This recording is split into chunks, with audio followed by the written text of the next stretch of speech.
राज्य शैक्षणिक संशोधन आणि परिषदेनं जाहीर केलेल्या अभ्यासक्रमाच्या पाठ्यपुस्तकांची येत्या काही शैक्षणिक वर्षामध्ये टप्प्याटप्प्यानं जारी करण्यात येणार असल्याची माहिती देण्यात आली।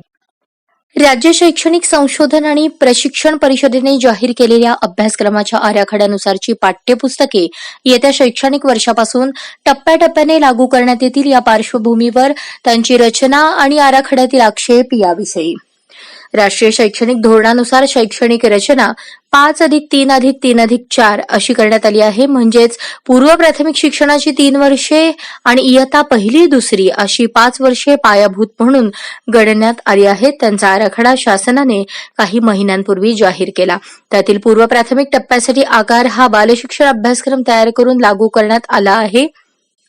पहिलीच्या पाठ्यपुस्तकांचे कामही सध्या युद्ध पातळीवर सुरू आहे। पहिली दुसरीला मराठी, इंग्रजी, गणित, कला शिक्षण, कार्यरत शिक्षण, आरोग्य, शारीरिक शिक्षण असे 6 विषय निश्चित करण्यात आले होते। मात्र आता हिंदी ही पहिलीपासून उपलब्ध करून देण्याचा उल्लेख राज्य अभ्यासक्रम आराखड्यात आला आहे। 3री ते 5वी पूर्व तयारी स्तर, 6वी ते 8वी पूर्व माध्यमिक स्तर, 9वी ते 12वी माध्यमिक स्तर या रचनेत 3री पासून 10वी पर्यंत हिंदी बंधनकारक करण्यात आले आहे। मराठी ही 12वी पर्यंत बंधनकारक आहे।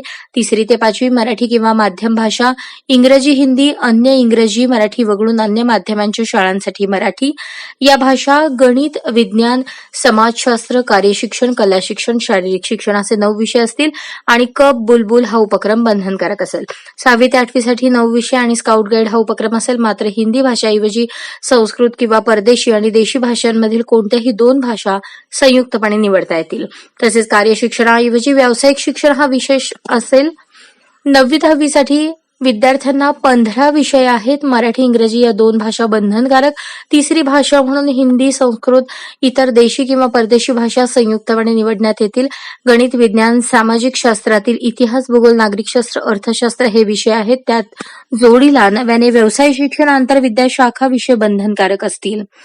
शिवाय स्काउट गाईड बंधनकारक असेल। रस्ते सुरक्षा, नागरी संरक्षण, समाजसेवा यातील 1 विषय निवडावा लागेल। 10वी नंतर विद्यार्थ्यांना कला, विज्ञान, वाणिज्य, व्यावसायिक अभ्यासक्रम अशा शाखा निवडून त्यातील विषयांचे शिक्षण घ्यावे लागते। आता ही विभागणी राहणार नाही। कोणत्याही शाखेतील विषयांची निवड विद्यार्थी करू शकतील। त्यात मराठी, इंग्रजी या किमान 2 भाषा घेणे बंधनकारक आहे।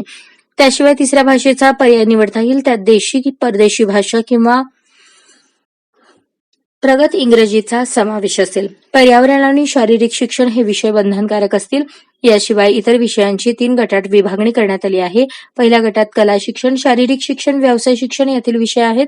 दुसऱ्या गटात सामाजिक शास्त्र, वाणिज्य, पर्यावरण या शाखेतील विषय आहेत। तर 3ऱ्या गटात गणित, संगणक विज्ञान या शाखेतील विषयांचा समावेश आहे। त्यातील किमान 2 गटातून 4 विषयांची निवड करता येतील। व्यावसायिक शिक्षण, आंतरविद्या शाखा, कला शिक्षण हे विषय नव्याने लागू करण्यात आले आहेत। त्यातील आंतरविद्या शाखा या विषयात 10वी साठी पर्यावरण हा विषय आहे, तर 9वी साठी समाजातील व्यक्ती हा विषय निश्चित करण्यात आला आहे। नीतितत्व हा या विषयाचा गाभा आहे। समाजातील घटना, व्यक्ती यांचे अन्वयार्थ विद्यार्थ्यांना लावता येणे, ते मांडता येणे अपेक्षित आहे। व्यवसाय शिक्षणाची ओळख 6वी पासून करून देण्यात आली आहे। सजीवांसंबंधी व्यवसाय म्हणजे पशुपालन, शेती, यंत्रे, मानवी सेवा अशा 3 गटात व्यवसायांची विभागणी करण्यात आली आहे। शाळेनंतर 2 तास आठवड्यातील काही दिवस किंवा उन्हाळी सुट्टीत विद्यार्थ्यांनी प्रत्यक्ष कामाचा अनुभव घेणे अपेक्षित आहे। अभ्यासक्रमात प्रत्येक विषयात भारतीय ज्ञान प्रणाली या विषयाचा समावेश करण्यात आला आहे। याशिवाय हिब्रू भाषेचाही पर्याय उपलब्ध करून देण्यात आला आहे।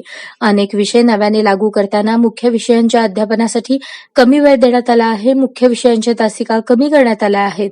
लवचिकता हे राष्ट्रीय शिक्षण धोरणाचे मूलभूत तत्व आहे। मात्र आराखड्यात बहुतेक विषय बंधनकारक करण्यात आल्याने हे तत्व निरर्थक ठरले आहे। वाढलेल्या विषयांमुळे शाळेचा कालावधी वाढणार आहे। त्यामुळे शाळांच्या पातळीवर नियोजनात अडचणी निर्माण होणार आहेत।